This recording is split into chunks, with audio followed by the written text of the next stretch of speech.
Hi, fourth graders, this is Miss Kay, and we are on lesson 2 of our geology unit. Here is your vocab for today.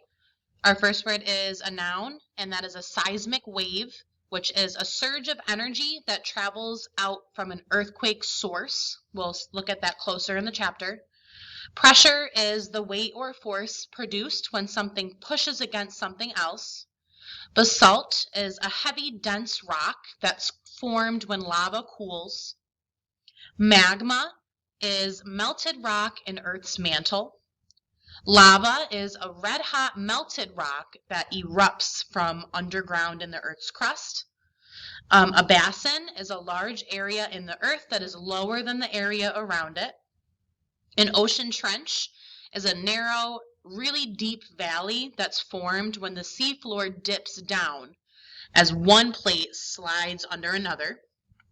A theory is an explanation for why something happens, and it's based on evidence. Plate tectonics is a theory saying that Earth's crust and the solid top part of the mantle are broken up into sections that fit together, but they are always moving against each other. Exert is to cause a force to be felt or have an effect. So we're reading chapter 2, which is called Earth's Layers and Moving Plates, and our big question for this chapter is, how do tectonic plates and Earth's layers interact to change the surface of the Earth? Alfred Wegener's continental drift hypothesis explained many of the why questions. It explained why the edges of some continents fit together like puzzle pieces. It explained why continents separated by vast oceans have similar types of rock formations and fossils. What the hypothesis couldn't explain was how. How could a mass of solid rock as large as Asia or North America move thousands of miles across Earth's surface? It would take an enormously powerful force to do that. Geologists in Wegener's day didn't know of any force on Earth's surface powerful enough to move continents.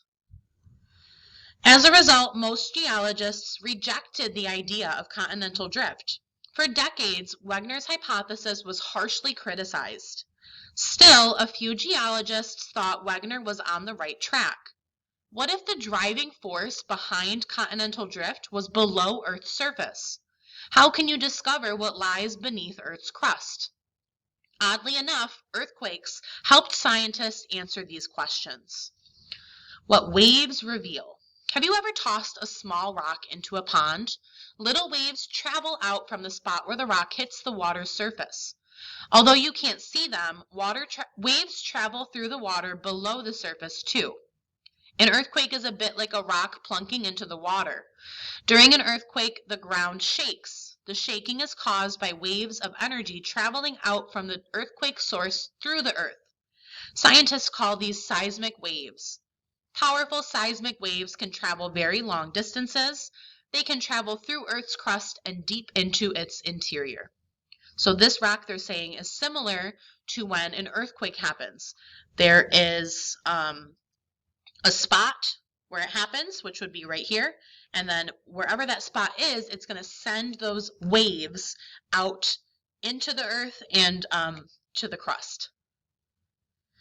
Around the time Alfred Wegener was thinking about continental drift, scientists were studying Earth's interior using seismic waves. How? Using instruments called seismographs. They tracked seismic waves traveling through the planet. Seismic waves move in slightly different ways as they move through different materials. For example, they travel faster through solids than liquids. Studying seismic waves helped scientists identify Earth's 4 main layers. The Earth's deepest layer is a solid inner core of very hot metal. This metal may be nearly as hot as the sun's surface.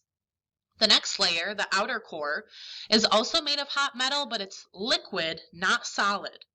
The mantle surrounds the outer core. The mantle is the Earth's largest and thickest layer and consists of very hot, very dense rock. The rock is solid in the lower and upper parts of the mantle. In between, however, it's a region where the rock is neither liquid nor solid.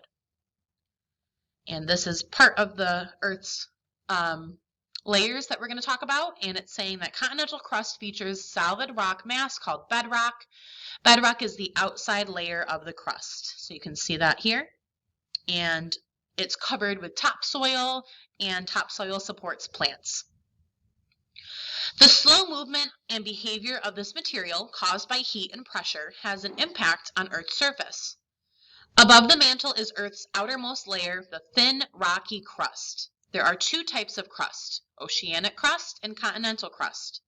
Oceanic crust is covered by ocean water. Most of the continental crust is dry land, but some of the crust around the edges is covered by water. Oceanic crust is thinner, but heavier than continental crust. For scientists interested in continental drift, it was the slowly moving material in the middle of the mantle that caught their attention. Did material movement in the mantle contribute to crust movement too? Could this be part of the reason why continents drift? Some scientists thought so. Before they could be sure, however, they needed evidence that Earth's crust was actually moving. So these are the layers. Deep inside, we've got our inner core, which is, they told us all of those up here, very hot metal. Then we've got the outer core, which is also hot metal. So right here, the outer core, but it's neither liquid nor solid, so it's something in between. Then we've got the mantle, which has both a mix of solid and liquid, and then we have the solid rocky crust. Clues from the seafloor. During the 1940s and 1950s, new technology enabled scientists to make detailed maps of the seafloor. The maps revealed long chains of underwater mountains called mid-ocean ridges in all of Earth's oceans. There was a split or rift that ran down the center of these ridges. The rift was like a seam in a pants leg where two pieces of fabric come together. Scientists dredged up rock samples from mid-ocean ridges. All the rocks were basalt. Mid-ocean ridges seemed to be like long, skinny strings of volcanoes running along the seafloor. Scientists collected rocks at various distances from the rift along a mid-ocean ridge. They discovered that rocks from the edge of the rift had formed very recently. Rocks further away from the rift were older. The further scientists got from the rift on either side, the older the rocks were. So this is showing underneath the ocean, we have, so this is the continental crust. Underneath the ocean would be the oceanic crust. And we have this thing called a trench here. And this is going to have to do with how that Earth is moving. The scientists concluded that mid-ocean ridges form along huge cracks in Earth's crust. Magma beneath the crust erupts through these cracks as lava. The lava cools into basalt, creating new oceanic crust on either side of the rift. As the new crust is added, older crust gets pushed outward away from the rift. Inch by inch, year after year, oceanic crust spreads outward into ocean basins on either side of mid-ocean ridges. Scientists call this process seafloor spreading. They theorized that as the seafloor slowly spreads, continents bordering the ocean slowly move apart. Here was one explanation of how continents could drift. Scientists knew the Earth wasn't getting bigger. If new crust forms along mid-ocean ridges, then old crust must be destroyed somewhere else. Scientists guess that deep ocean trenches are places where crust is sinking down into the mantle. By the 1960s, scientists formed a new theory about how Earth's surface changes, and they called it plate tectonics. So this is a great picture showing what I just read.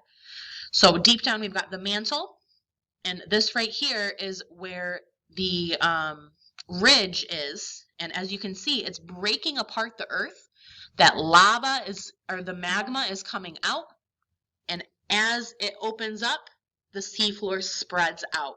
So the older seafloor is going to be out here, and then this is the new seafloor that's made when that magma cools into the basalt. Here is a map showing all of the different plates. So here we are, we're in North America, this is the United States. So we've got the North American plate.